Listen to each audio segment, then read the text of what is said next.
talk about the bill. Doctor, thank you very much for being with us. I appreciate it. Thanks for having me. So we are coming down to the wire here in the session, and we're not hearing a lot about medical marijuana from the key players. The key player in particular is the governor, who seems to be not budging on this issue. So I wonder what is being done to try to change that. Well, we're here today to actually talk to a number of representatives who had questions, senators who had questions. I've just been meeting with people this morning, and a lot of their questions are about the scientific merits of the medical use of marijuana. And a lot of people don't realize that there is a huge body of scientific data that shows that this is safe and effective and very useful for people with a number of different diseases. Yeah, and it doesn't help when you have a person who has a platform the size of Mayor Bloomberg, who called this one of the greatest hoaxes of all time. I mean, that was met by an op-ed in the Daily News in which some of the epidemiological data that you were just saying exists was actually laid out.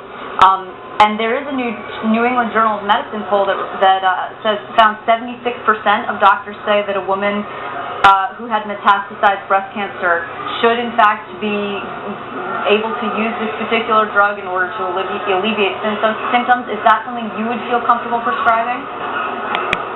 Absolutely. It's something that I would feel very comfortable prescribing, and something that I'm not allowed to, that I'm actually not even really supposed to talk about with patients who are using the drug.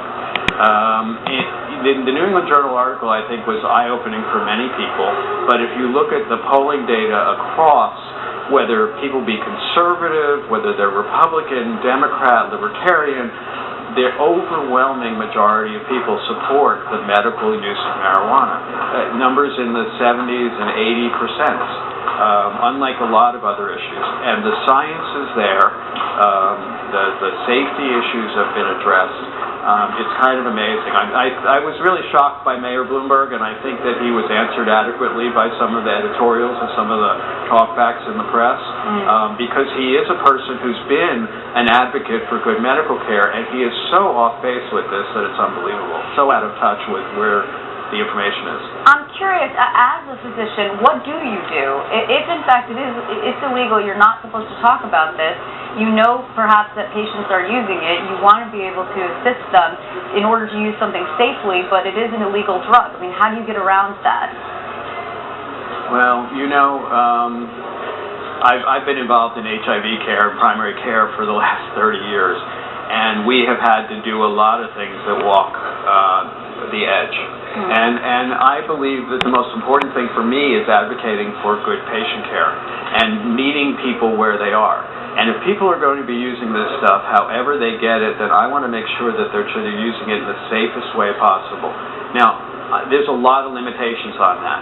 Because it's illegal and because people have to obtain it illegally, I have no idea where it's coming from, what the potency is, how it's made. I mean, these are all issues that would be addressed by a well-regulated system.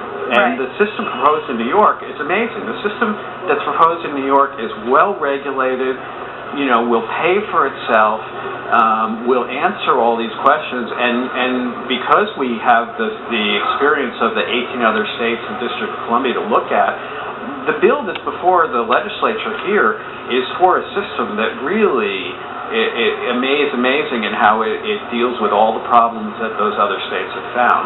Yeah, it's also in this particular op-ed, this statement was made, and you did not write it, I know, but the statement was made that the FDA's system of approving drugs is politicized and broken. I wonder if you agree with that statement, because if in fact New York does approve medical marijuana, just like other states have approved it, they run afoul of federal law, technically speaking. Well, I mean, that is technically speaking true. We do need to look at the fact that states do regulate an awful lot to do with medical care and with drugs and alcohol.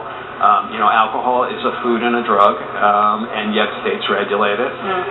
Cigarettes are a drug, states regulate it.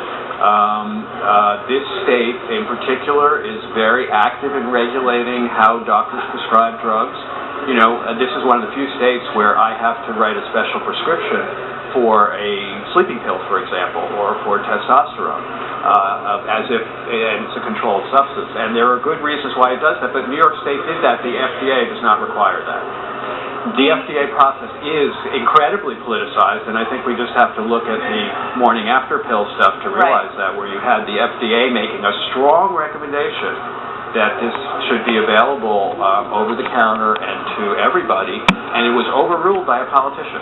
Right. And it had to go to the courts for it to be resolved. When you are speaking to these elected officials and they're talking to you about concerns and asking you for scientific evidence, is the topic of gateway drug use coming up? Because that is something that people seem to be particularly concerned about. That issue has not come up with the legislatures today, but it is an issue that's raised, and in fact, studies show that marijuana is not a gateway drug. That yes, most people who are using heavy-duty drugs, illegal drugs, will have at some point smoked marijuana. But most of the people who smoke marijuana never, ever use heavy-duty drugs. It's not a drug that leads into other things. And in fact, it's turned out, and we're not even talking about legalization of marijuana here, we're talking about medical use. In states where medical use has been approved, marijuana use among young people dropped.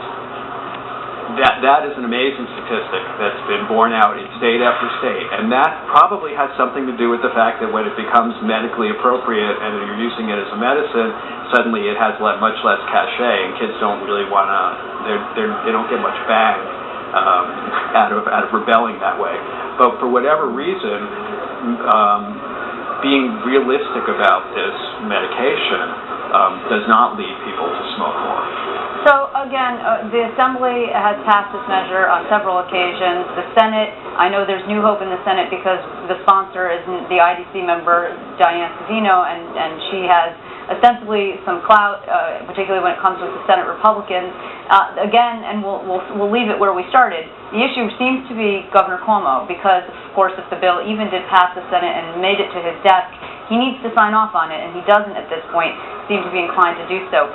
Do you have a strategy to address that issue in the next week and a half? I think that if the Senate does approve this, I think the governor is going to be moved in a much stronger place to approve it.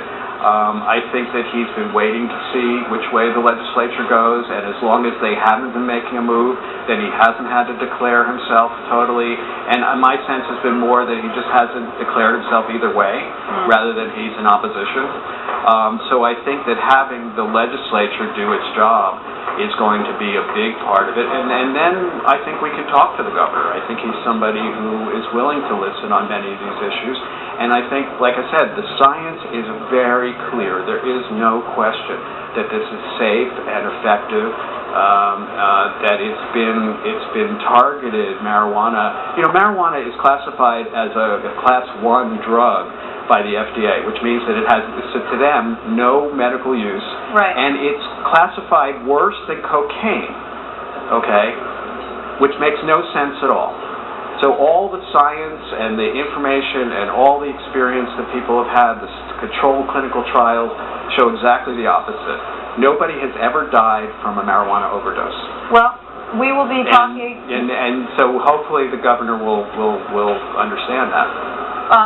We will see. Of course, many outstanding issues on the table. We're following this one. We have talked about it quite a bit this session. I thank you very much, Dr. Grossman. It's been great to speak with you. And thanks for joining us from the Capitol. Thanks for the opportunity. I appreciate it. My pleasure. Thank you. We do have to take a quick break, but coming up next, we'll be hearing from Assemblyman...